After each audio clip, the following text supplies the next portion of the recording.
And good morning, I'm Paul Lisnick. Coming up on WGN-TV Political Report. The need to make sure that our communities are safe requires to step to the moment. And the moment is now. Chicago aldermen take a historic vote to give civilians more of a say over the police department. But will the final compromise make much of a difference? Plus, my campaign 4 years ago and my governance has really been about the kitchen table issues for working people all across our state. running for re-election, WGN political reporter Tamon Bradley goes one-on-one with Governor Pritzker after confirming probably the worst-kept secret in Illinois politics, he's running. And later, answering the mayor's plea for help. More on the Attorney General's trip to Chicago. But we begin this morning at City Hall, where last week a fierce battle over police oversight ended in a historic vote by the City Council. We don't need police reform, we need family reform. We knew that our city had to take action to ensure that people in every single community feel safe. 6,700 people shot in the last 18 months. That's where our accountability should be put on. If we don't fix the cracks in our Chicago Police Department, we can't claim to reshape the future of this city. It won't happen. Lauded by Mayor Lori Lightfoot, progressive aldermen and activists alike, a last-minute compromise will give Chicagoans the long-sought opportunity to weigh in on CPD policy. The approved ordinance creates a 7-member commission appointed by the mayor. It can take non-binding, no-confidence votes in the police superintendent, but the mayor maintains veto power. The plan will create 22 police district councils with 3 elected members. That starts in 2023.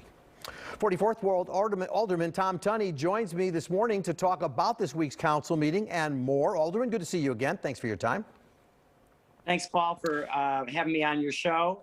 And it was an exciting week for the citizens of Chicago. Well, let's dig into a little bit. You ended up voting yes for this compromise, but you did face some criticism in the past prior versions from progressive activists for not supporting earlier versions of the oversight. What about this deal convinced you to get on board?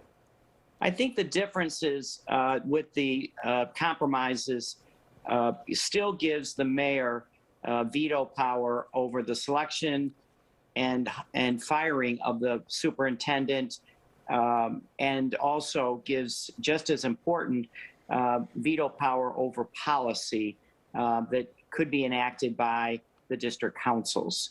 So I think it puts a check on errant ideas or power grabs on both sides. So I think that was kind of the finishing touches that still vested the power still in the one person that's really accountable for city safety, and that is our mayor and, of course, our police chief. But talk, if you would, Alderman, about what makes the ordinance so transformative. I mean, just to many, it looks like one more layer of bureaucracy.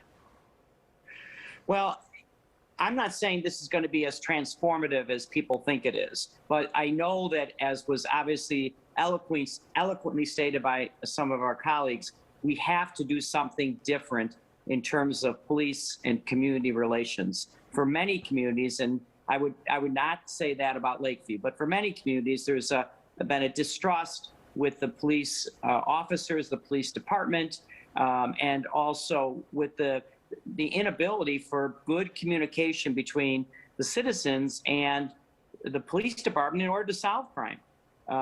So, I think it's a step in the right direction. I'm not sure it's a panacea.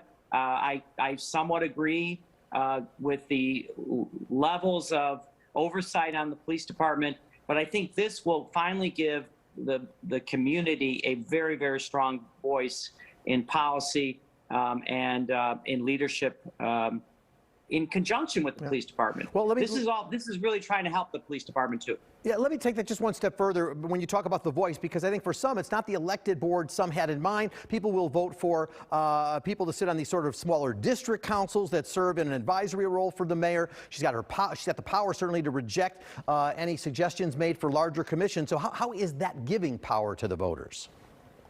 Well, I think it's actually giving them a seat at the table and a voice, an elected voice. I think that's probably the difference in various other ideas about the COPA about the Independent Police Review Board. I think this actually gives elected power to, and the people the power, is what some would say, in instituting and working with the police department on new policy and also staffing ideas. But I think in the long run, this is to foster trust, a better trust with communities and their police department in order to make the city safer for everybody. Well, what do you say to your colleagues like Alderman Nick Sposato of the 38th Ward, who said, look, we don't need police reform, we need family reform? I think he had the Adam Toledo case in mind, and he talked about that for a little bit. But essentially, his words, parents need to take ownership, start watching over their kids. That's the need. Paul, I do not disagree one iota. The problem is not all families are created equal. And, the other side of the coin is we don't realize the structure or lack of structure in many, many communities on the South and West Side. And some would say it's been years of disinvestment, institutional racism. So, I'm not saying that we need a lot more cohesion in our family units and a lot more discipline at home. But what we have now is a system that's broken in terms of trust with communities. And I think we, and the mayor ran on this. Remember, the mayor ran on police reform. She was equipped to make these kinds of decisions. And in a lot of ways, it probably took too long for her to come to the table. These different ordinances were 3, 4, 5 years in the making. This was something that she had promised in the first 100 days. Yeah. And if we didn't get something done, I think there would be a lot more unrest for the rest of the summer. And just quickly before before I move on to something, I just want to get your response as far as cops. How are cops going to feel about this? Will there be backlash? I think there's going to, as you know, we are under the consent decree, which has a lot of reforms embedded in there. And I think we've got to police differently. I think you're seeing a lot of turnover in the department and a lot of newer people in the last 3 or 4 or 5 years. So this kind of generational change, I think, is going to be healthy in the long run. Those that, as was said by some of our colleagues, those that don't want to deal with it anymore, and I think it's a worthy profession, it's time for them to go. All right, with just 1 minute, I do want to get your words. And many are going, actually. I hate to say it, many are going. Alderman Bernie Hansen passed away this week, as did 9th Ward Alderman Robert Shaw. But with regard to Bernie Hansen, he gave you his start, a resolution before City Council about Alderman Hansen. Well, we had a nice send-off, despite being a long meeting on Wednesday for my predecessor, Bernie Hansen. He's, as I said on the floor, fairly old school, but as you and I know, he changed with the times. He obviously was well aware and very supportive hotbed and of gay politics and our generation of young men all came to Lakeview. So, he saw the writing. He was progressive for his time. He also did a lot of work on recycling and the environment. He was with the Great Lakes Advisory Commission after this. So, his legacy will be, someone who, first of all, completely transformed Lakeview as a place to live, work, and raise a family.